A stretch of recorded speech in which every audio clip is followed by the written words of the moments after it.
Welcome back. You're watching your regional news wrap. Representatives for the Canadian Cancer Society and the City of Lloydminster were on hand for the raising of the flag at City Hall to mark April as Cancer Month.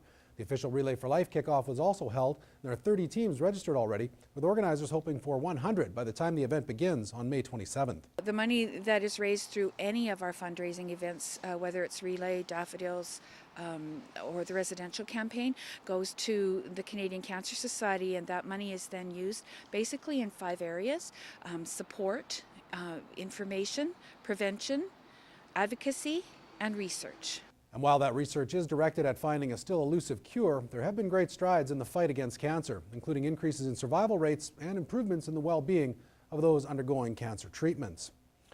As of April 1st, Saskatchewan pharmacies will no longer be able to sell tobacco or tobacco-related products. Officials say while most pharmacies have already chosen to discontinue the sale of such products, the provincial legislation will ensure that pharmacies continue to be seen as trusted places for advice on healthy life choices. The ban is part of an overall plan to lower tobacco use across the province.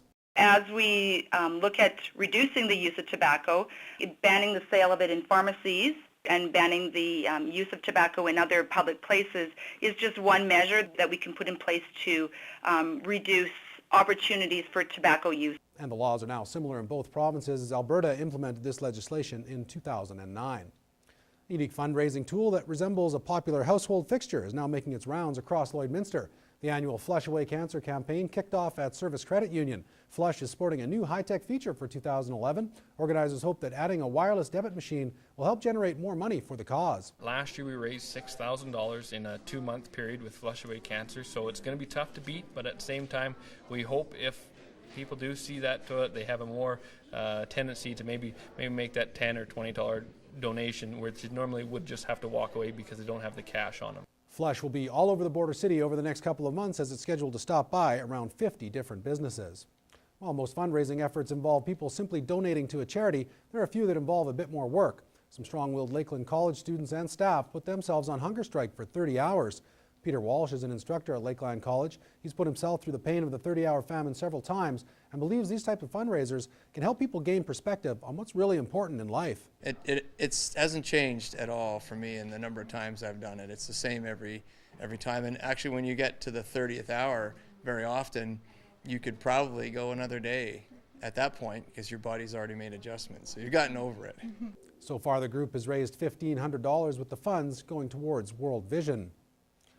Recent statistics are showing an increase in use at the Lloydminster Men's Shelter. This past week, the facility hit maximum capacity for the first time since it opened. Those behind the shelter say it's time to join a provincial plan to end homelessness, but several things need to happen before the group qualifies for funding. First, we have to start by doing a community assessment to get a true picture of what homelessness looks like in Lloydminster at this time. And we also have to form a community-based organization.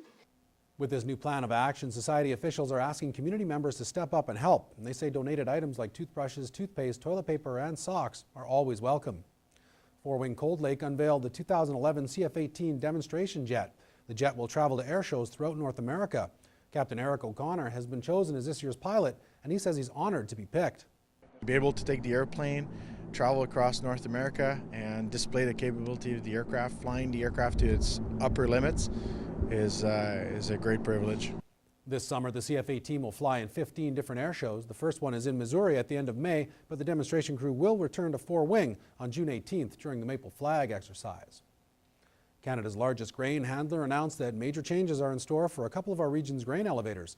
ByTara plans on increasing the storage capacity of the Lloydminster and North Battleford facilities. Upgrades illustrate our ByTara's commitment to Saskatchewan agriculture and our confidence in the future of the grain production in the Lloydminster area. The Lloydminster facility will see nearly a doubling of storage and also of loading capacity. The St. Paul Animal Shelter is overcrowded, and the Board of Directors has approached the town and the county requesting land for a new facility. The current shelter is not only too small, it also needs to be upgraded.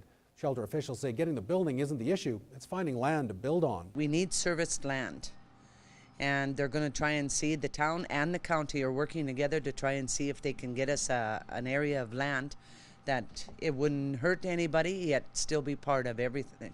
The shelter has received cats and dogs from as far away as Lac La Biche, and over the last 4 months, officials estimate they've turned away nearly 60 animals. Well, that's what you need to know in regional news this week. After the break, we're off to the races. Professional Chuck Wagon Association Marketing Manager Brian Hebson and Outrider Dustin Gorse will be in to tell us about their upcoming tarp auction.